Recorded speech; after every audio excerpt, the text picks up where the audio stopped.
Hello, welcome to this NMC OSCE tutorial video.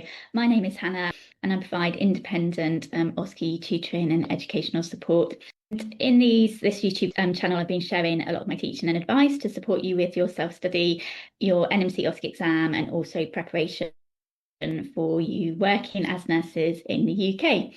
So today I'm going to add to my APIE tutorials. So these are really popular on the whole kind of APIE condition and kind of break it down across the stations for you. So today I'm going to do the pneumonia APIE. So pneumonia, so it's one of the now 10 APIE conditions in NMC OSCE adult exam. And what is pneumonia? So pneumonia is normally caused by a bacterial infection or a viral infection. And basically, it causes inflammation in the airways and in the alveoli, the tiny kind of air sacs in the air, and kind of filled with fluid.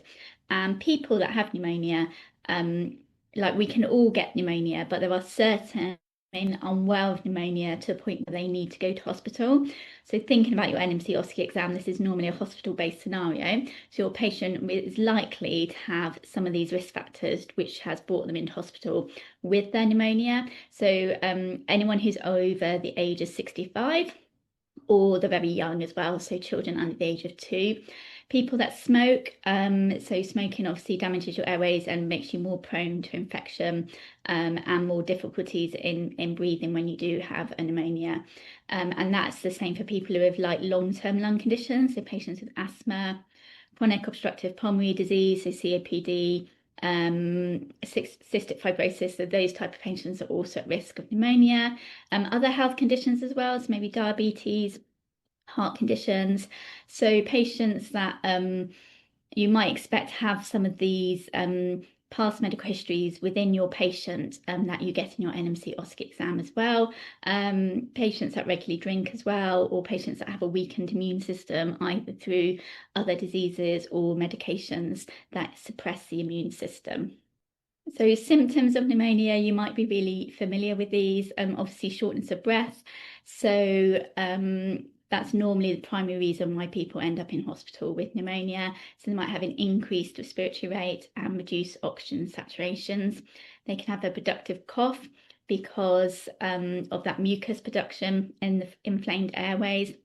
They might have some chest pain or pleuritic pain, so pain kind of around the pleura because of inflammation around the pleura in the lungs. They will most probably have a temperature and feeling unwell. They might have a history of reduced appetite as well. And it might be limiting the activities of daily living, especially things like mobilizing, if they've got quite severe breathlessness.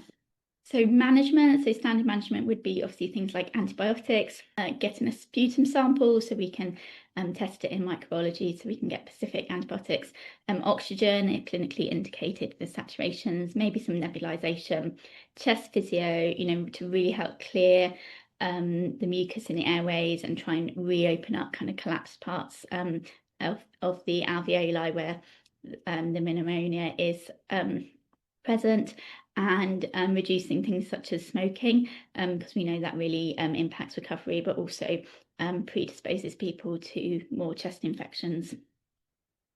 So in your NMC scenario, you can obviously expect to have a patient with any of those symptoms really. So they might, the actor might be having shortness of breath with an increased respiratory rate. They might be coughing or pretending to cough as they're an actor.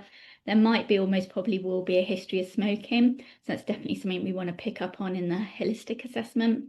They might have some reduced mobility, so we want to be thinking about pressure damage. There might be a history of some reduced appetite kind of leading up to admission if they've been unwell at home with it for some time. So assessment priorities, so like with all your assessment station APIEs, you have to do that full A2E assessment on every patient, but you will want to have some focus on the breathing. So we might want to be considering, recognising if your patient actor is breathing fast and got a high respiratory rate, and recognising that outside the normal parameters. So remember, respiratory rate, normal parameters is between 12 and 20 breaths per minute. So if you're anything above 20, we need to acknowledge that and escalate that. We might want to verbalise about asking the patient to collect a sputum sample so we can send that to the laboratory, offering to sit the patient upright to help lung expansion, are really just simple things that you can do and verbalise in that station. Again, demonstrating your knowledge and, demonstrating you understand this condition and that you can put in place, relatively simple clinical decisions and interventions to manage that in that kind of immediate time. You might also want to be assessing for systemic signs of infection, so just thinking about heart rate, blood pressure and temperature as you're going through that A2E assessment and identifying anything that might be abnormal. Your patient might have reduced mobility. Again, they could be likely to have other health conditions or to be over a certain age, so that it might limit their mobility. So we just want to be aware of that and think about potentially risk of pressure damage for these patients also in hospital.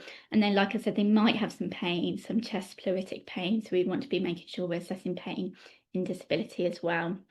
And some of those things you can pick up in your holistic assessment, especially things like reduced mobility, risk of pressure damage, for example. So psychosocial, so you really want to be looking out in that presenting information that you get in the exam about whether the patient is a smoker, and you should be offering smoking cessation advice. Obviously, this needs to be done with the patient's consent. You need to make sure you are compassionate and non-judgmental about their smoking, but offering them the correct information. So acknowledging, for example, I can see from your notes, Martin, that you do smoke 20 cigarettes a day. I know it's very difficult to give up, but it is impacting on your health, and it does contribute to you getting kind of frequent pneumonias. Is it something that you've considered about reducing your smoking? I could give you some leaflets and signpost you to some services if you wanted some further information. Do you consent to this? So just think about how you're going to approach these health promotion topics.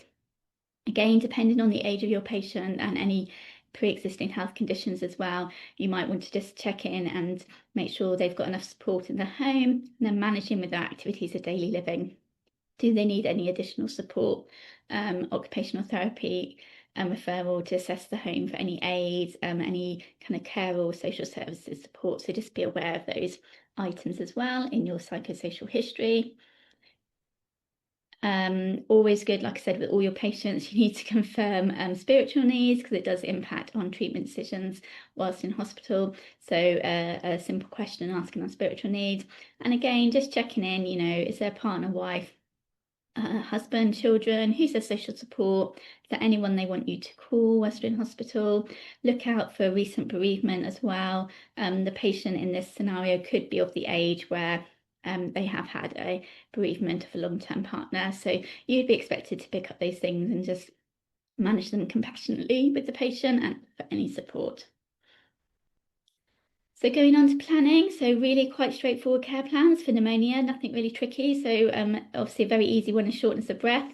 Your patient could be actually short of breath, or sometimes in the care planning recently, it says that the patient's stabilised and everything's back to normal. So we could just write it as they're at risk of shortness of breath due to their pneumonia, because they're still at risk of deterioration.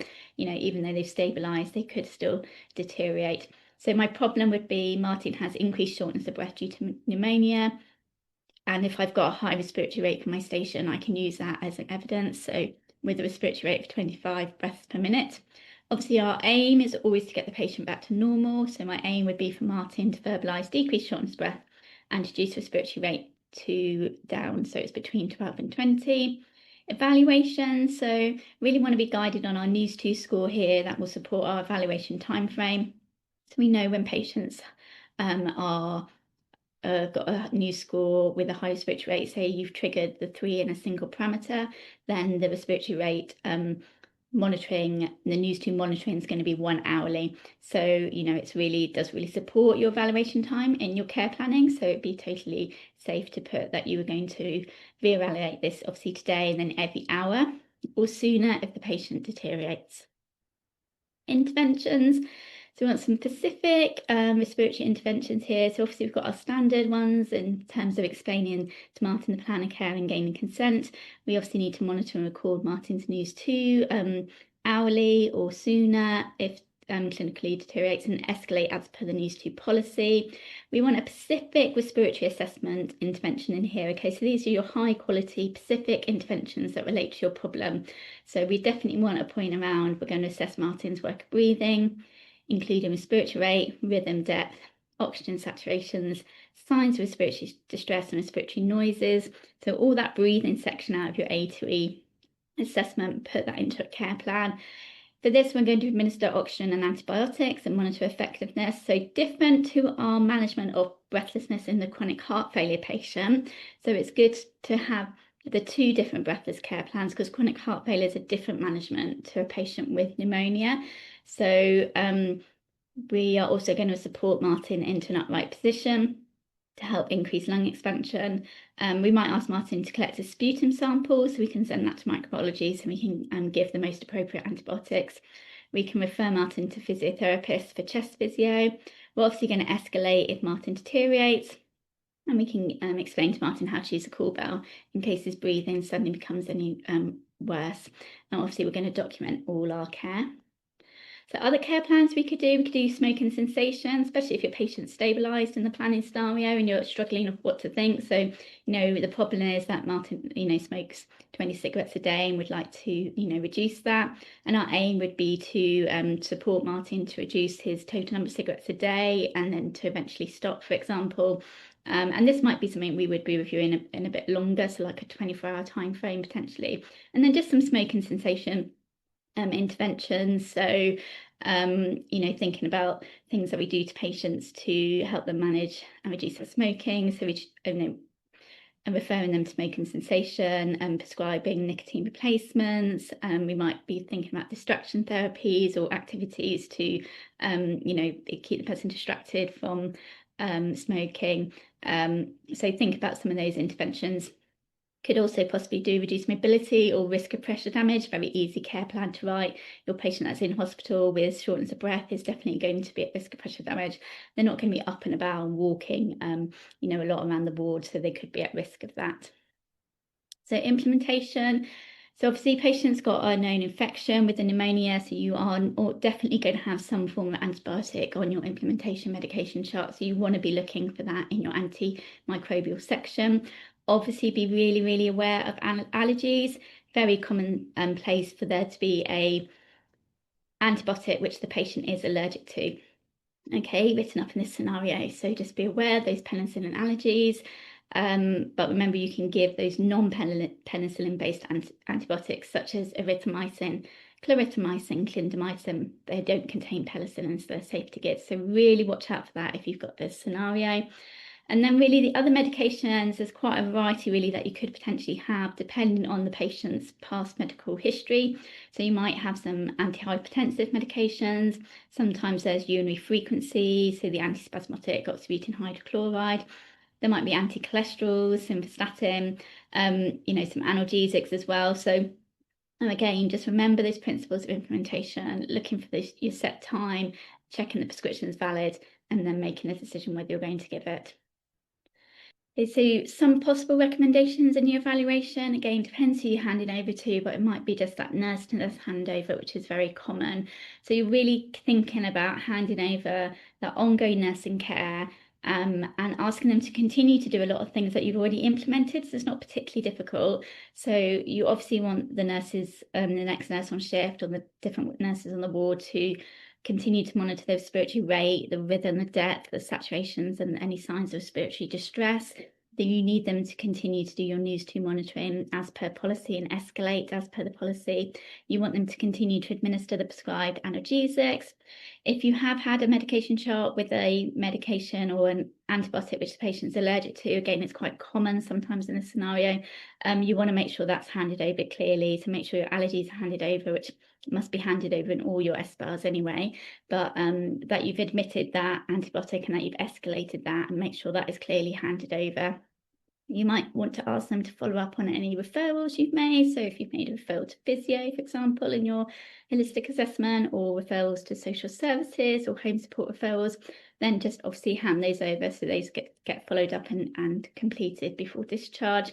Again, you can get them to follow up or support with smoking cessation services as well. And, if your patient does need any emotional wellbeing support, make sure your handing over nurse is aware of those points as well.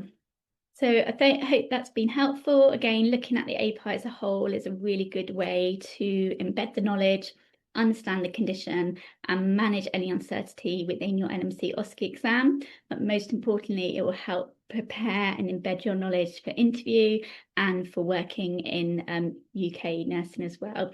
So try not to just memorise the marking criteria, try and understand these conditions, look at them, think about, you know, what are key medications that are normally used, what are the main symptoms, what could be the main problems, and study the APIE as a whole around the condition, not just focusing on the marking criteria. Please like, subscribe and share my channel. Please continue to post all your success. It's so great. We've had so many first-time passers over the last couple of weeks, which is excellent. I am available for tutoring, but I get booked up really far in advance now. I only have a few little spaces each month due to my one-to-one nature. So you know, 3-4 months in advance, I can quite easily be booked up. But I hope this has been helpful, and subscribe to keep a lookout for any other new videos.